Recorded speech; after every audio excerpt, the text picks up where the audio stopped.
Welcome to the Inspiration North podcast, inspiring stories from inspirational people and how they found their passion, their true north. I'm James Eves. And I'm Michelle Minikin, and this is the Inspiration North podcast.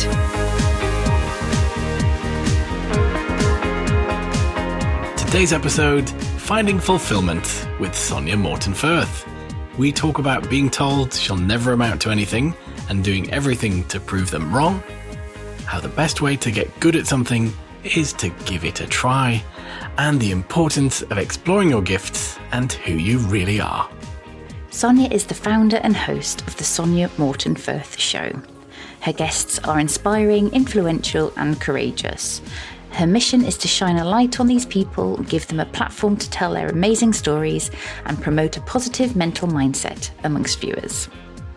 Sonya started her career in the city, working for 15 years as an award-winning sales director in finance. In 2011, she left to set up her own business and launched a brand of gym wear for women. After selling her shares, she used her expertise to mentor startups.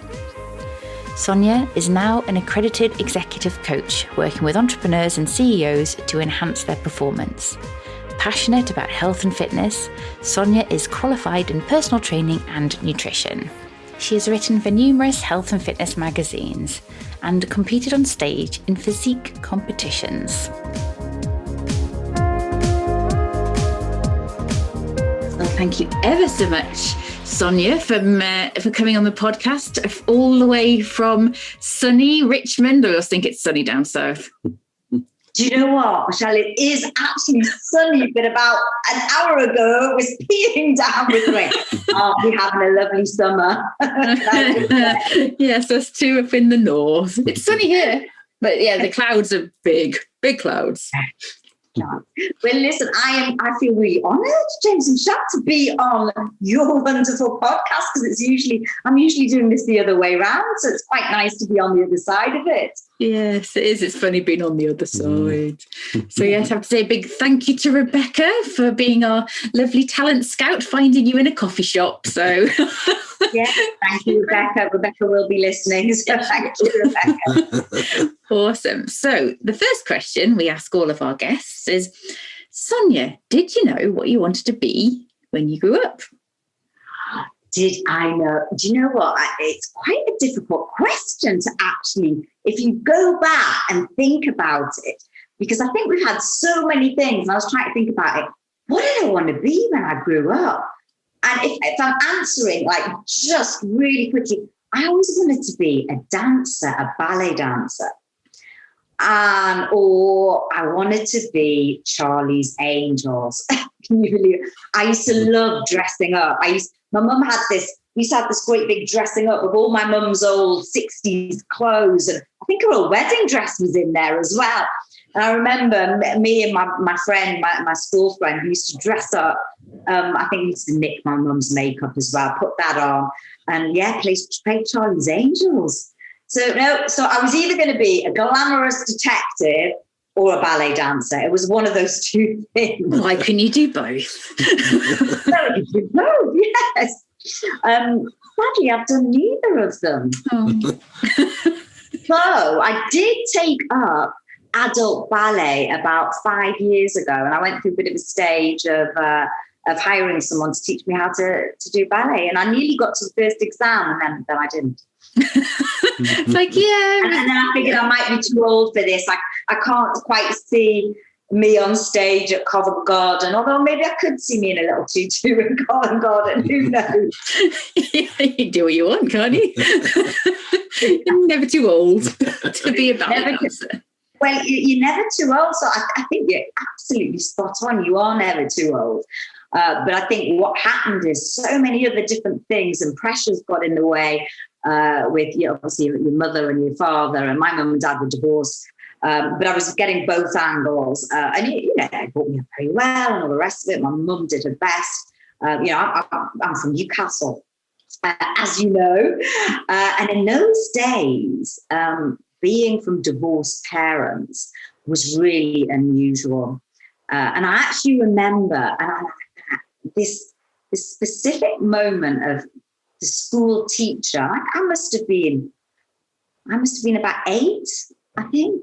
And she said, is anyone here from a divorced family?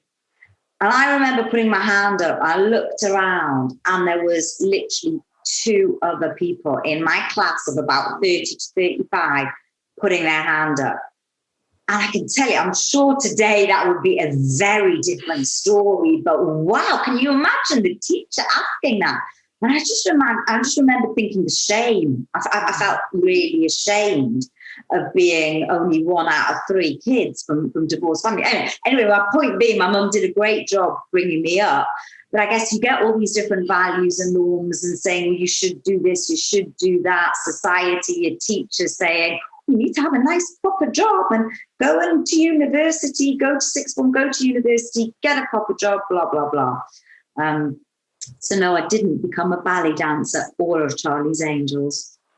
So sorry, I hope that's answered your question. So what did you do instead? In a very roundabout sort of a way.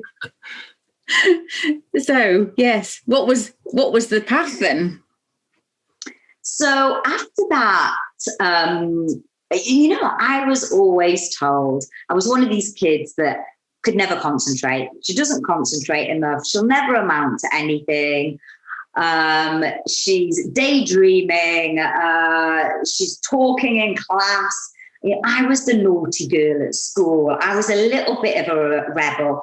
My brother was super intelligent. He had the A's. He went to Cambridge, PhD, etc., etc.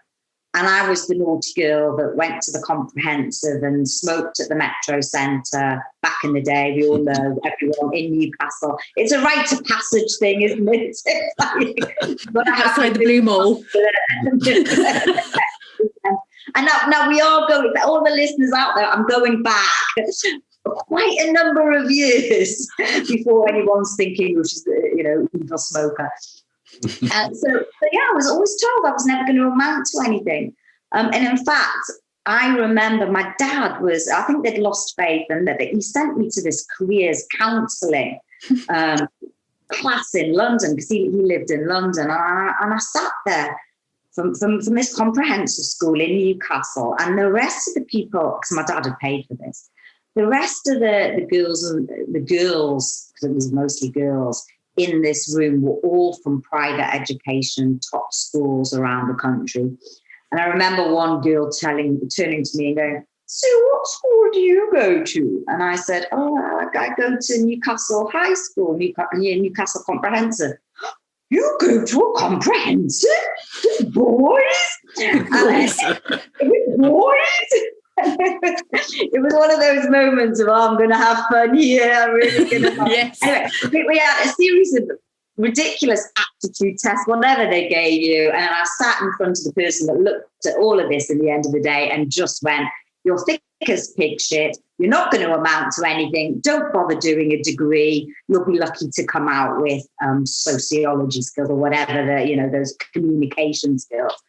And I thought, bugger you, I'm going to prove you wrong. And I really didn't. And the reason I'm saying this is because I think this is part of the rebelliousness that I had. It's like, I'm going to prove you wrong. I'm going to show you that I can do this. And I went on, I got a 2-1. I had a modern language degree. So I got my degree and went on and built up a very successful city career. And that was that moment then of somebody telling me I couldn't do something really drove me forward to probably something I didn't want to do anyway, but something I became very successful at. So the next 20 years after my degree, I was one of these career women that literally climbed to the top of the ladder. I was in sales. I was in the financial part of London, very much in a man's world. And I was traveling around the world, to the US, all around Europe, setting up the business for this financial services company. And majority of the time, walking into meetings in my little pinstripe suit with men, being one of the only women. And you know what? I was good. I was bloody good. I was determined. I was strong. I was a bitch. I'd lost who I was. But I thought I was successful. And I really did lose who I was. But I had everything. I thought I had everything. And I remember another moment, I remember going into a shop in New York, because I used to travel to New York. They used to send me there every 6 weeks for business. I remember walking into this store, and it was great, you know, I would be able to buy the shoes, buy this, buy that. Never even looked at my bank account. And it was that day I walked in, I thought, I can buy anything. I pretty much buy anything. What is actually the meaning of money? And look, I'm not trying to be flippant, because that was then, and that's a long time ago, and I'm a very different person now. But at that point, really all I thought was important in life was money. And I think that brings me to one of my most pivotal points in life. And look, I've been through ups and downs and all sorts, and relationships. I've been in a 10-year relationship. My father had been in prison. I saw him go through that and lock up with him. I've been through all sorts. And all through my life, I was this fighter back to that. Someone cannot tell me what to do. I am going to be the best at anything. And I got to this job, and you're a woman in a man's world, but I'm going to be as good as the men. You can't tell me I'm not going to be as good as the men.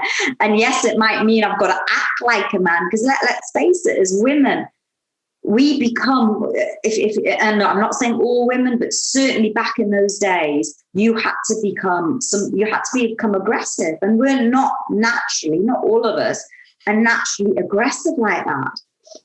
So I took on a different persona. I even dressed differently. Everything was different. Anyway, so I'm going off on a tangent here.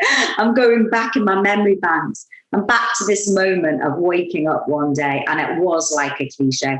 It was around about my 40th birthday, and I woke up thinking, I'm successful, but I don't feel fulfilled. Isn't that the ultimate failure? I mean, am I successful? What is success? Is it money? You know, I've got this beautiful house. I had homes all around London. I've got a lovely wardrobe. But I just felt empty. Completely empty. So that was a big change of life. And it took me from that point, that realization. And I then went on. I was going on holiday, and I met a life coach out there, and he said, "You need to get out. Have you thought about leaving your job?" And that was like someone saying, "Have you thought about jumping off a cliff?" It was like, "What? Leave your job? Leave my huge salary, leave the people I know, leave my environment." I mean, it was everything I'd known. It was everything I'd built up for the last 15 years. I was in Canary Wharf. I was like a drone. I was getting on the tubes. I was like this. I was getting to my desk. I was doing my work. I was traveling all around, and I was getting into bed. And I had my, back in the days, living with my BlackBerry by my bed. I remember getting up at 2 a.m. answering messages. I mean, what a sad life. I mean, it really was. And then it came to the weekends. And what did you do at the weekends? Well, you just went and got absolutely hammered and dreaded Sunday night, because it happened all over again. So you were squeezing all of that enjoyment into a ridiculous short amount of space this weekend. And you were comatose for most of it, either knackered or downing a few drinks. I don't know if this sounds familiar with any of your other. I would imagine it does. Yeah. But the point being, I'm going to be very grateful for that life coach, and he's actually become a very good friend of mine, because he actually made me see that we do not have to put up with that. We have to take responsibility for our lives. This is our lives. Do you know what? It's not our parents' life. It's not social media's life. It's not our friends' life. It's nobody's life. It's your life. And as far as I know, we've got one shot at it. So you've got to make it count. And that's when I thought, I've got to do this. I do not want to be lying on my deathbed thinking, there was more to life than just rocking up every week for the 9 to 5s and going through all of that. I will regret not trying something different. I'd ask anybody to try and envisage. It might sound a little bit horrible and macabre, envisage your death, but I don't mean that. But think about that moment, 20, 30, 40, 50, let's face it, we're all living longer, but just imagine that day looking back on your life. Oh, you're going to say, wow, I had a fantastic life. I did everything I wanted to do. I had a great innings. You know, it's my time. Or you're going to look back thinking, shit, I wish I'd done more. I wish I'd fulfilled my dreams. I wish I'd done what I enjoy doing. You can't take your money with you. Nope, that's what I'd say. And it was that realization. So I quit my job 6 months later, I handed my resignation. I didn't have another job to go to, which could sound not another job. I didn't have a plan. I just knew something would happen. And I sort of knew that I wanted to be an entrepreneur. I've never been an entrepreneur before. No one teaches you how to be an entrepreneur. I mean, they certainly don't at school. Back in the day, they certainly didn't. It was like, you're an entrepreneur. And all my friends around me were saying, what, are you joking? You're giving up this amazing job, this big salary job, all your friends. Well, do you think you're being a bit rash? You know, going through a bit of a midlife crisis. It's usually men, isn't it? They talk about they buy the fancy car or do something. Yeah. I've got to say, it was the best thing I've ever done. It was one of the hardest things I've ever done. But I never look back. I've never looked back on that, ever. And the journey's not easy. I'm not going to suggest for one moment to anyone that's listening just to jack your job in and go and be an entrepreneur. That's not, maybe think about a few things before you do that. And I do advise and help people on that journey, because it is a journey and people don't give you enough education around that. But certainly now, Michelle, James, we were just talking about this earlier, now more than ever, it is more easier to set up your own business. And there are resources and facilities and communities and groups that can help you through that period. So if you have an inclination, if you have a feeling, I would push forward and go for it.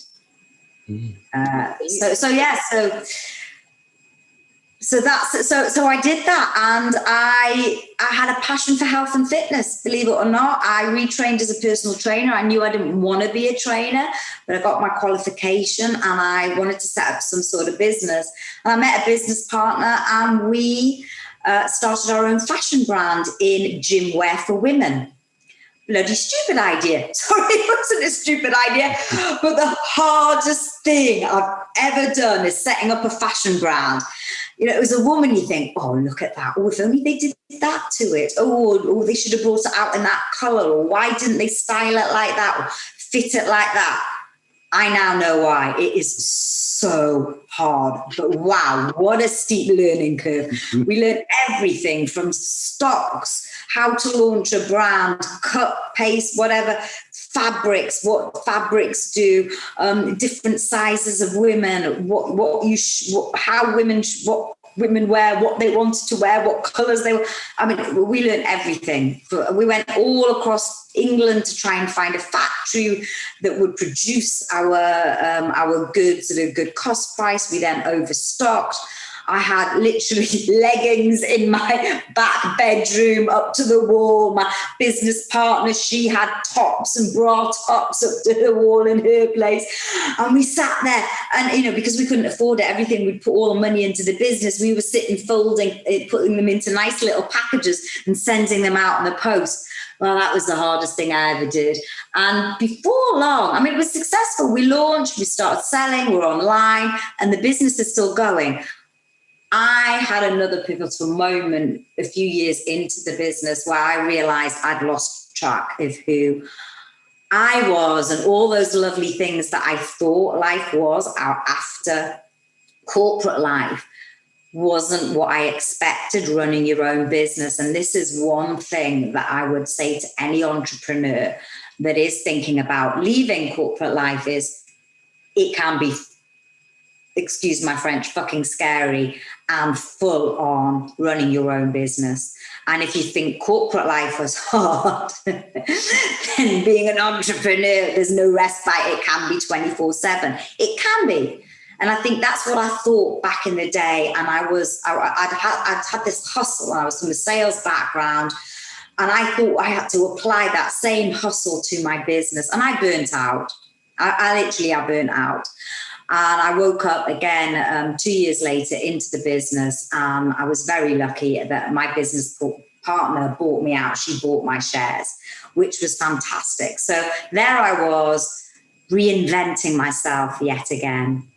At this stage, I decided to take a little break and become a bodybuilder, because I'd got such a passion for the health and fitness, seeing these women in our gym kit.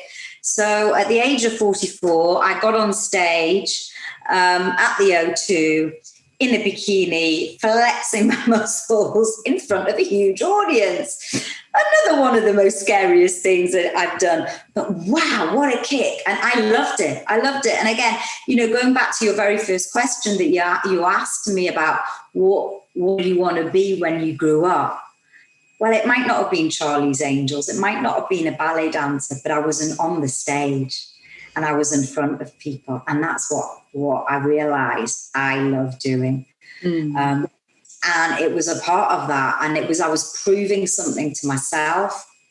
I was always body conscious and I never liked my body. And I really wanted to fight against my own genetics and actually proving it that I could get up on stage and do that for myself.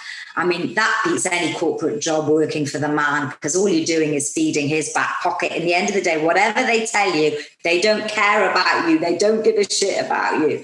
When you do something for yourself, when you build that business, when you build that body, whatever it is that your passion is, that is true fulfillment. When you contribute, when you feel like you're helping other people, that is true fulfillment. But when you're lining the pocket of what I call the man, the corporate, it's very difficult to feel fulfilled. Mm-hmm. And since then, I've gone on and done different things. I re-qualified as a coach, as an executive coach. I did a lot of work in the personal development space. So one thing I think you realize when you do stop is there's more to life than money, and developing your mind and growing is probably one of the most important things that you can do, and that never stops. So I then led one of the largest personal growth communities in the UK. I led that. I got some big speakers on stage, and I decided, I'm still discovering what I love doing. And so, as I say, I retrained as an executive coach. And then I started my own YouTube channel and podcast. And now I'm totally in my element, interviewing, inspiring people that do not lead ordinary lives, which I guess is where I've been led to you, Michelle and James, doing a similar thing. No, definitely. But yeah, I love, it's like peeling an onion. I always say this, there's got to be a more glamorous metaphor for this, but it's it's almost like the person that you were taught to be, and that rebellion into, bollocks to you lot, I'm going to make loads of money in a man's world and I'll be the best at it, and realizing that that's not you, and all of these layers of onion have been given to you. You did not choose them. And I'm loving the sort of the delayering. There's got to be a better. It is, and it's I think it comes from your set of beliefs, and it does all go back. I really do believe it does all stem back to your childhood and how you've either been brought up. And I'm not just talking about parents, but society, schooling, etc. And we all got these set of beliefs, and we go through our lives with these set of beliefs, and everything we go through, every obstacle, everything that we go, we look at it in that with our set of beliefs, and we're all unique. We've all got our own set of beliefs. So I was taught, you can't do this, you can't do this, you're a rebel, you're this, you're a fighter. And that's how I lived my life. And it served me very well in the city, in a man's world. And that fighting and that drive, that ambition got me to where I got to. But when I stopped and realized is that actually me? Yes, it is part of me. Every part of it, I own all my parts. But there was also a deeper part that there was the little girl that wanted to get on stage in front of everyone.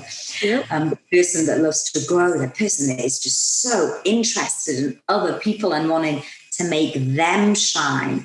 And to help others. I think one of the greatest things that we can awaken to is the feeling of being able to serve in whatever that means to you. And that could be contribution in terms of charity, but it could just be helping somebody, talking to somebody, doing something from whatever your place of heart or passion is, and really serving in that light. And that can mean different things to different people. And I've spent a long time trying to figure out what that means to me and how I can serve.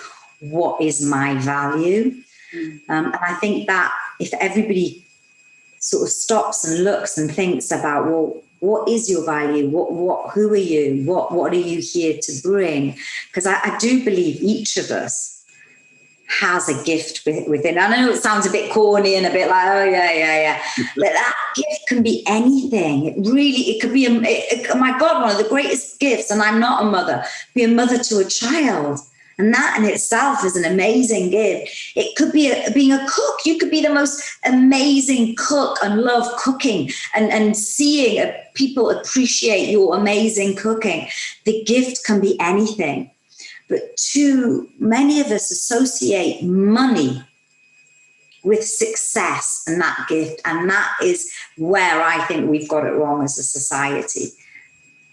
And we should appreciate everybody's gifts, and we've all got, and it's actually just tapping into the gift. And that is the precious thing, finding that purpose, finding that passion. It might not just be one thing.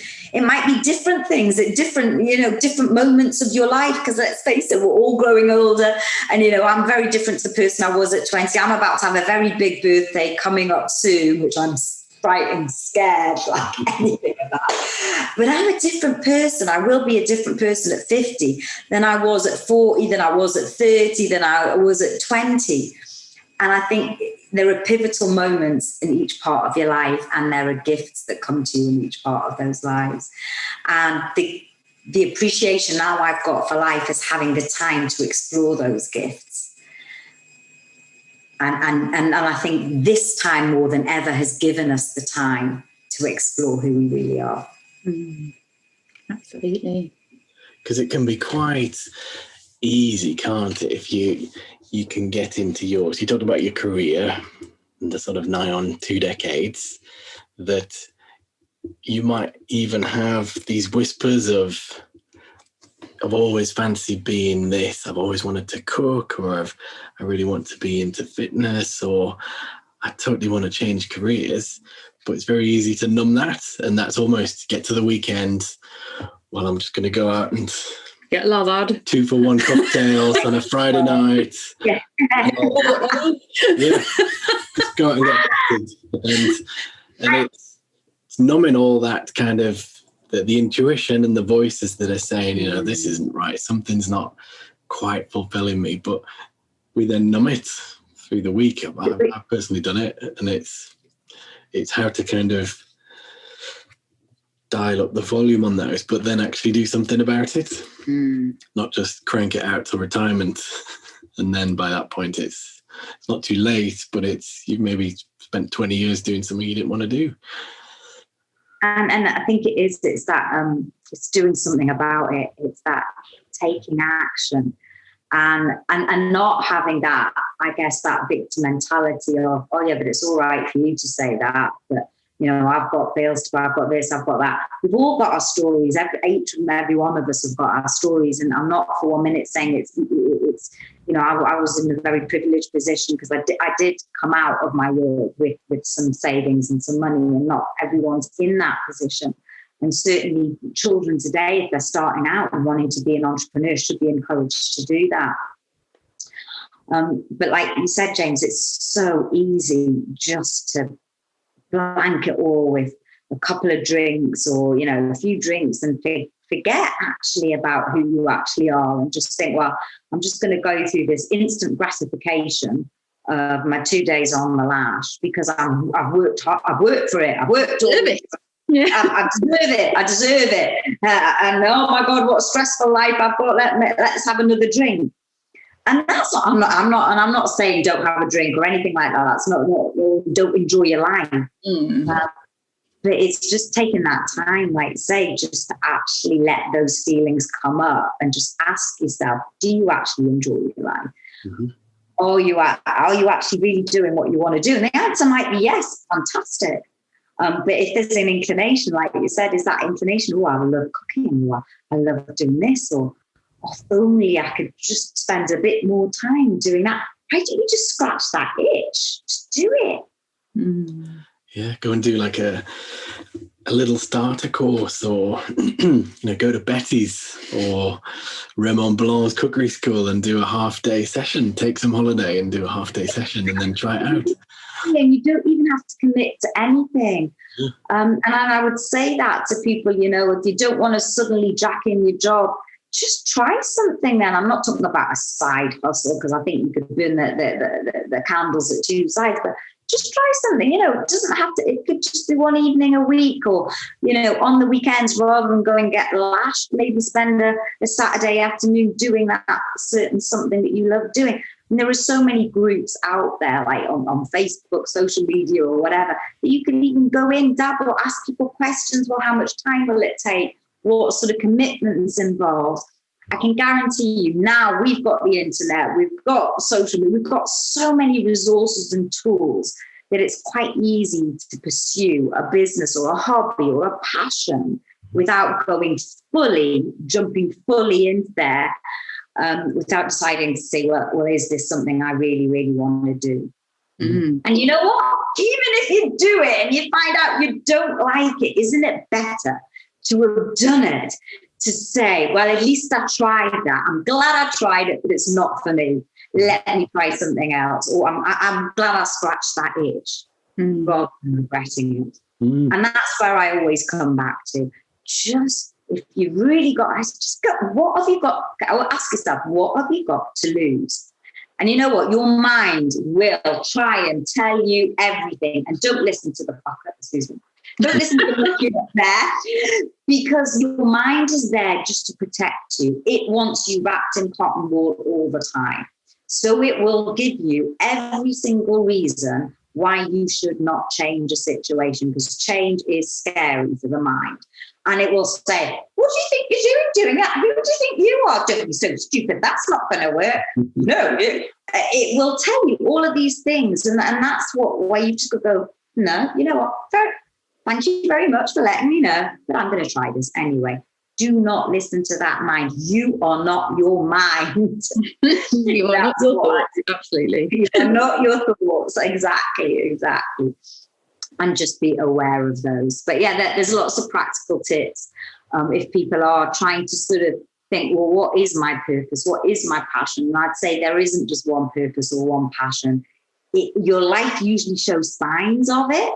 And I think it was a great first question that you asked about what it is. What did you really want? What did you want to do when you grow up? If people go back to that, that usually gives you clues, right? Well, yeah. Whereas if you look back at yours, that performing, that's almost sort of solving problems and sorting people out, So I think there is a definite link in. And I still love dressing up, it's the dressing up. So and I film all my, because I love being in front of camera now.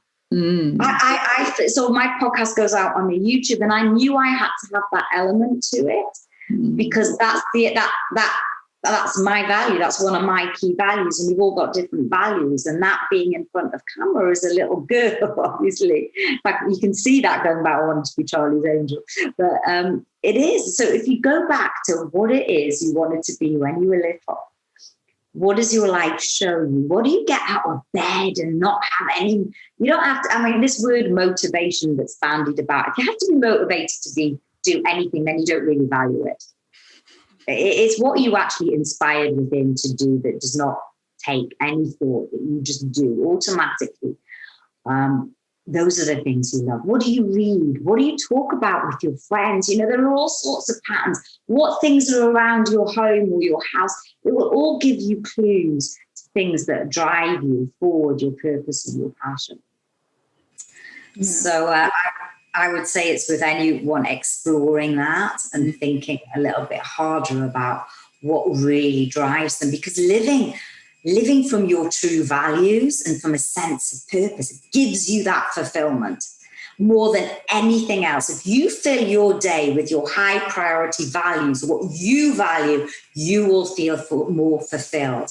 What tends to happen is you get other people's values superimposed into you. And if you haven't prioritized you and your values, other low priority values will come in and take away your day. And by the end of it, you will feel stressed, you will feel unfulfilled, and you'll end up at the end of the day going, what was all that about? Because it's very easy to fill your day with low priority values rather than what you really love to do. Amen. Yes. Amen. So one thing I get a lot is particularly women needing permission. So it's like, oh, could I do this? It's like, who are you asking for permission? But bonkers, like, because we learn this good girl conditioning growing up, adapting to authority, being well mannered, well behaved, some of us. And it's like, do I need to create an app that you ask a question to and we give you permission? Spot on. I'm actually staring at a book that I've got on my shelf, and it's called Give Yourself Permission. And you're right, we do ask that, and I think it is more women. I mean, I don't know what you think, James. Do you ever ask Michelle's permission or whatever?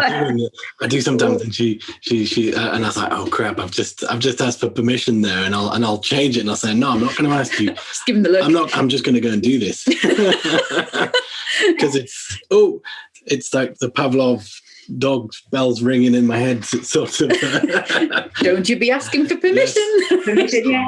I think it's valid. Are we seeking validation of just someone saying, yeah, of course it's okay to do that. Yeah, go off and do that. I used to do it more than I do it now. And I used to feel a sense of guilt sometimes over doing something. And it was almost that, can I do that? And if you go back to childhood, it is almost like asking mummy, can I do that? Is it okay to do that? Mm-hmm. Or knowing that might not be the right thing to do and feeling guilty, but you're just asking that permission. Mm-hmm. But actually, why are you asking the permission in the first place? It's like you say, it's your life, and the permission bit and the guilt bit is all things that no one should be feeling. Yeah, and then added on to that is the ever more education. So, I couldn't do that until I've got a degree in it. So why? Oh, yeah. Yes. Well, that's just a delay tactic, really, as far as I'm concerned. You don't actually need to be accredited or do most things, unless you're maybe going to do major heart surgery or become a top barrister or lawyer, where probably you do need some accreditations. But otherwise, just come out and do it. Give it a try. You try. The best place to get good at anything is experience. Do you remember? I mean, you must remember the first time you did the very first podcast. I remember when I did my. Oh my God, it was awful. But now, what? You're on number 128. Yeah, you're 134. Yeah, I'm 134. And it's the same. So the more and more you do something, that's when you develop the skill set. It's not sitting in a classroom learning stuff. It's the experience. Just go out and get the experience and keep doing it and keep doing it. And yeah, you'll make mistakes, but that's the whole point, isn't it? Because you only learn, as the old adage goes, you learn from the mistakes. That's how you know when things are going to go right. But yeah, the greatest thing to do is just go out. So if you've got an entrepreneurial idea, if you do, try it. Just do it. I'm not suggesting remortgage your house and put all money into it. Absolutely not. There's much easier ways of doing that. But there's very easy ways of testing an idea. And you know what? Most of the time, people have got ideas, but they never do anything about it. It's pub talk. Yeah, or they ask their friends and family, not the actual customers. Yes. And you know what friends and family are going to say? They go, oh, that's a good idea. Go away, leave me alone, you weirdo. Or, oh, I wouldn't do that. I wouldn't do that. You stupid. Yeah. So absolutely, it's ask your customers, but just go out and try it. That's what I would say to anybody that's got an entrepreneurial idea. Just go for it. And actually, what is the worst that can happen? Just don't, as I say, don't remortgage your house. Just do something slowly. There are plenty of groups, there's plenty of support out there that you can find. And there's lots of entrepreneurial groups that will help you through something. Yeah, and there's no quick fixes. All of these, you see it all the time. It's like, if you buy my program in 6 weeks, you're going to be a squillionaire. Well, that's never going to happen. It's a load of rubbish. Do not do it. And so many people fall for it. There is no easy way. And look, if it sounds too good to be true, it's because it is too good to be true. You've got to do the work. And it's like anything in life, you actually have to do the work. And it's like, you've got to do the work with a mind. This isn't easy. This whole personal growth route isn't easy. Anything in life, it's like, you're not going to get a super body overnight. You've got to lift the weights. You've got to do the work. You can't just go to the gym once and expect massive results. I know. But it's everything. You've got to put the work, and I'd say with the work, although have the end game, I'm big into visualization, have the big picture vision, absolutely dream big, have that big fat hairy goal, as they say, but just take one step at a time. Don't be overwhelmed with how you're going to get there, one step at a time. And you've got to do the steps. And the great thing about doing the steps is if you do make a mistake, or if there is a setback, because let's face it, life doesn't always go the way we went to plan. Otherwise, we would have all known there was going to be a pandemic a year ago. So things do go to plan, and there are things that suddenly are put in our way. But if you've done the steps, even if you fall back one step, you know how to get back onto that step again, as long as you put the steps in, you've done the work. So all of these people that, you can skip that and just make £1 million, go earn 6 figures overnight. It's a load of rubbish. You've got to put the work in, you've got to do the steps, and it doesn't have to be overwhelming. Yeah, absolutely.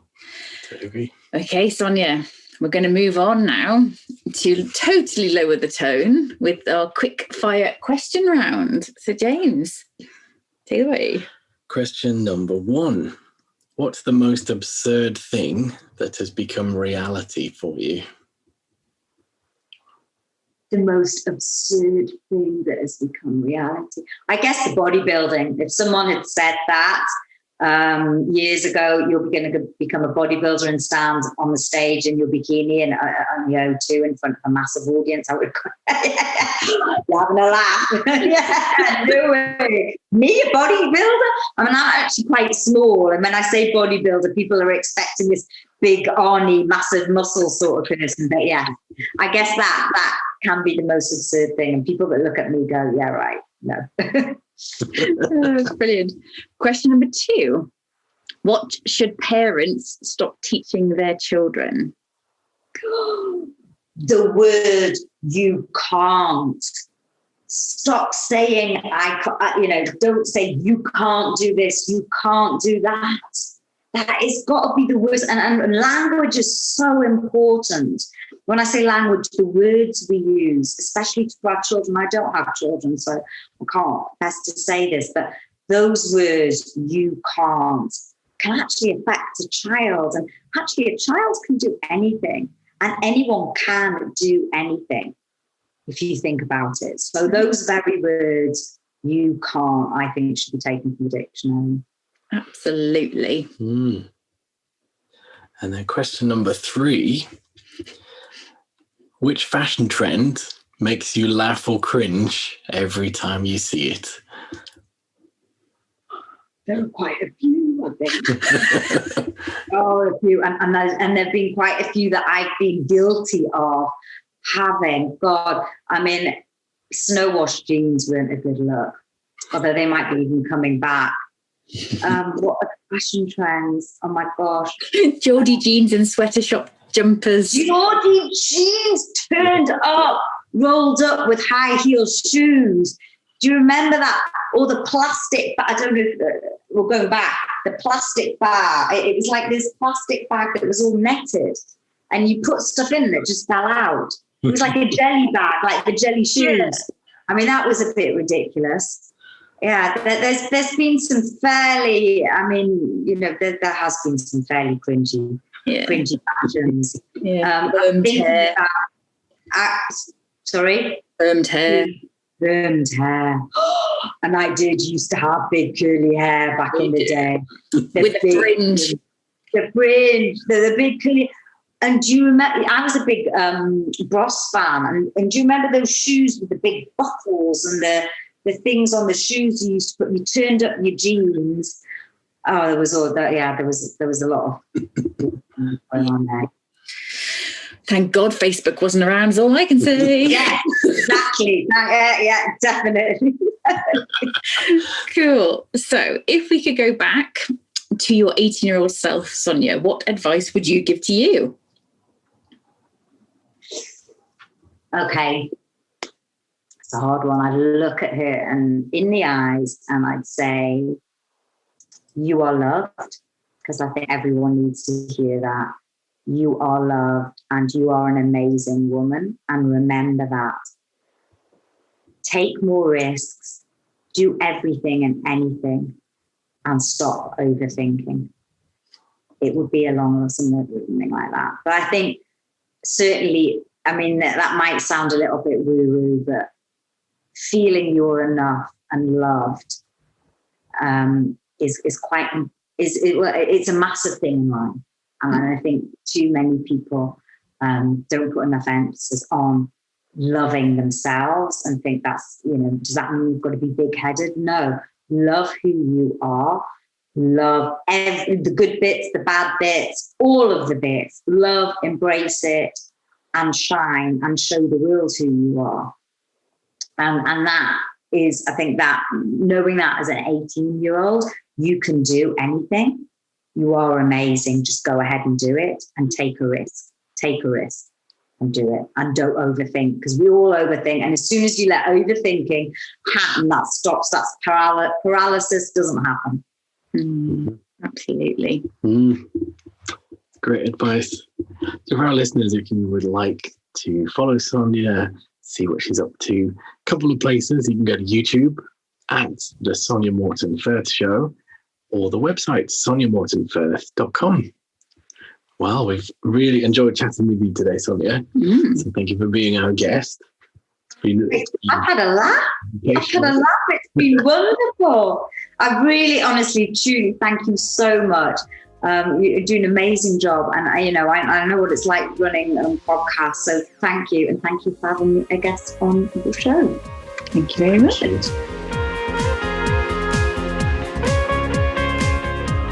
Thanks everyone for listening. Check out all the show notes at inspirationnorth.com. Join us again for the next episode when we'll be chatting to another inspirational person. If you like this, subscribe and tell your friends. If you didn't like this, subscribe anyway and tell everybody.